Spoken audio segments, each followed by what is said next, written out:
তো টাস্ক ওয়ানে আমরা এসব আমি যেভাবে বলেছি এবং যেভাবে প্র্যাকটিস করেছি সেগুলো করার পর তোমাদের যেটা মাথায় আসতে পারে আমরা আমাদের কি ভুল দেখব বা কে আমাদের টাস্ক ওয়ান দেখবে, সো এক্ষেত্রে আমি বলবো যে আমাদের সবারই প্রবণতা থাকে মক টেস্ট দিতে যাওয়ার জন্য। সো মক টেস্ট দিতে যাওয়ার দোষ আমি বলছি না, কিন্তু আমার কথা হলো mock test number one very expensive, and number two mock test তোমাকে বলে দিচ্ছে তুমি 6 পেয়েছো, বাট মক টেস্ট কিন্তু তোমাকে বলছে না যে তোমার সাবজেক্ট ভার্ব অ্যাগ্রিমেন্টের জন্য তুমি কাজ করতে হবে।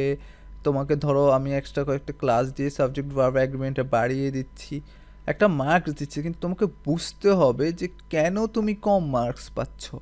তো এটা বোঝার জন্য আমি আজকে কয়েকটা জিনিস নিয়ে আলোচনা করব। এই জিনিসগুলো আসলে আমরা সহজেই উন্নতি করতে পারি। এই জিনিসগুলো ভালো করার জন্য যেটা হলো সেটা হলো যে আমাদেরকে প্রথমেই টাস্ক ওয়ানের 4টা জিনিস বুঝতে হবে। তো 4টা জিনিস বুঝার জন্য আমি তো 4টা ক্লাস রেখেছি। এই 4টা ক্লাস দেখার পরও যদি কারো সমস্যা থাকে তোমরা এখানে www.is.org এখানে গেলে তোমরা এই পিডিএফ ফাইলটা পাবে। এখানে দেখো, এখানে লেখা আছে কোহেরেন্স এবং কোহেশন মানে কি বোঝায়, ডিটেল লেক্সিক্যাল রিসোর্স মানে কি বোঝায়, এগুলো লেখা আছে। তারপরে তো আমি ভিডিও দিয়েছি এগুলো। তো প্রথম কথা হলো তুমি এই 4টা ক্রাইটেরিয়া ভালোভাবে পূরণ করার চেষ্টা করতে হবে। তোমার 4টা ক্রাইটেরিয়া যেমন আমাদের একটা সুন্দর ইন্ট্রোডাকশন থাকবে, ইন্ট্রোডাকশনটা আমরা প্যারাফ্রেজ করব, রিপিট করব না। সেকেন্ডলি হলো আমাদের একটা ওভারভিউ থাকবে, ওভারভিউটা হবে একেবারে আমার পুরো অ্যাকুরেট ওভারভিউতে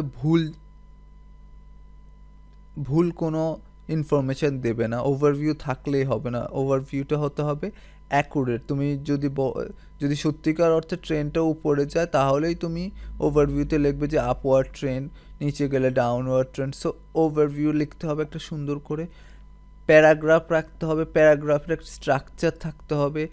স্ট্রাকচার বলতে আমি বুঝাচ্ছি তোমরা গ্রুপ করে একভাবে লিখতে পারো, তোমরা একই ধরনের আইডিয়াগুলোকে একসাথে রাখতে পারো, একই ধরনের ইনফরমেশনগুলোকে, যেটা অলরেডি তোমরা আমার 54 স্যাম্পলস ইবুকটা পড়লে, দুটো ইবুক পড়া এবং অন্য যদি তোমরা দেখে থাকো সময় থাকে, পুরো 54 স্যাম্পলস দেখলে আমার মনে হয় না তোমাদের প্যারাগ্রাফিং নিয়ে সমস্যা হতে পারে, বা আমার ভিডিও দেখলে প্যারাগ্রাফ নিয়ে তোমাদের সমস্যা থাকার কথা।